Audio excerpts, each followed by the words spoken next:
In this ancient village, the morning light does not bring the usual sense of a fresh start. It struggles against thick dust inside a small clay home, where the air feels heavy with a hardship that has already settled in. Inside, a mother holds her newborn child. There is no celebration here. Her face is marked by exhaustion and a quiet, lingering pain that seems to drown out the infant's first cries. She names the boy Jabez. In her language, the name literally means sorrow, or he who brings pain. It's a heavy label to place on a life that has just begun, casting a shadow over the child before he can even walk. In this culture, a name was a prophecy. To be named Jabez was to be told, every time your name was called, that your existence was a mistake born of suffering. It was a verbal contract intended to bind his entire future to his mother's lowest moment. Jabez grows up in a village of bright open fields, but the sunlight never quite seems to reach him.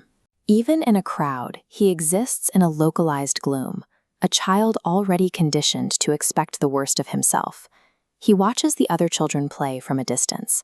He is a spectator to his own life, standing on the perimeter of the community, as if he is waiting for the sorrow of his name to finally manifest.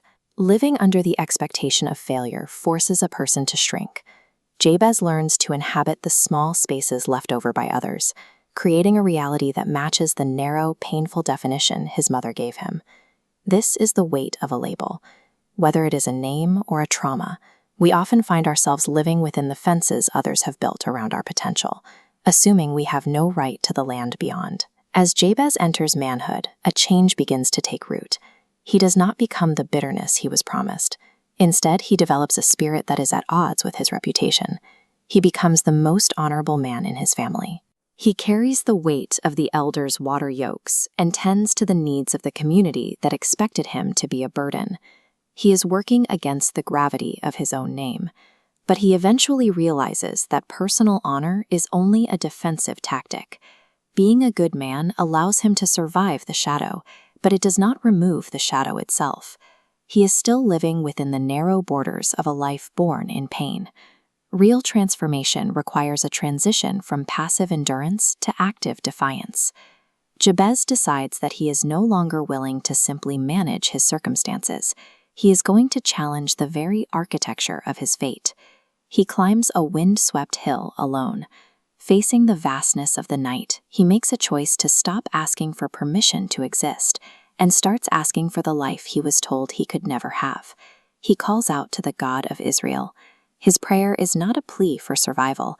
It is a systematic demand to have his reality rewritten from the ground up. He begins, "Oh, that you would bless me indeed."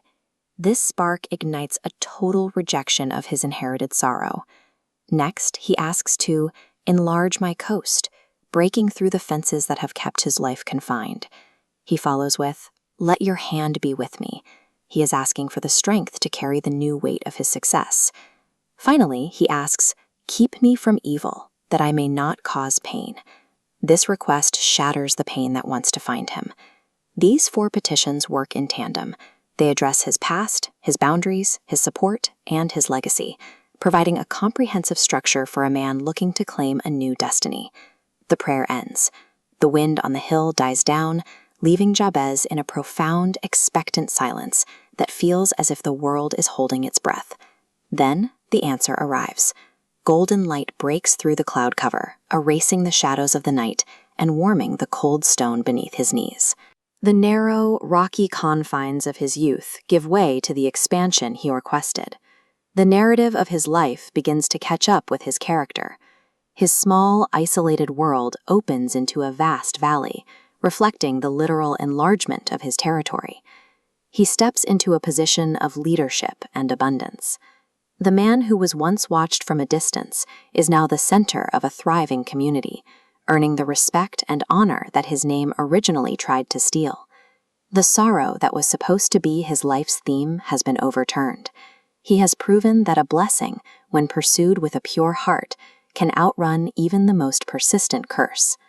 From a high vantage point, we see the scale of what Jabez has built.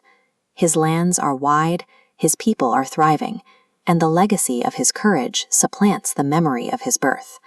The name Jabez remains, but it no longer feels like stone. The letters have lost all power to crush him, dissolving into glowing particles that drift harmlessly away into the morning sun. He stands on the edge of his land, looking toward the horizon. He is no longer defined by the pain he cost his mother, but by the abundance he secured through his own daring. A name might describe where a life starts, but it does not have the authority to decide where it finishes. Jabez showed that the final word on any destiny belongs to the person who is brave enough to ask for more.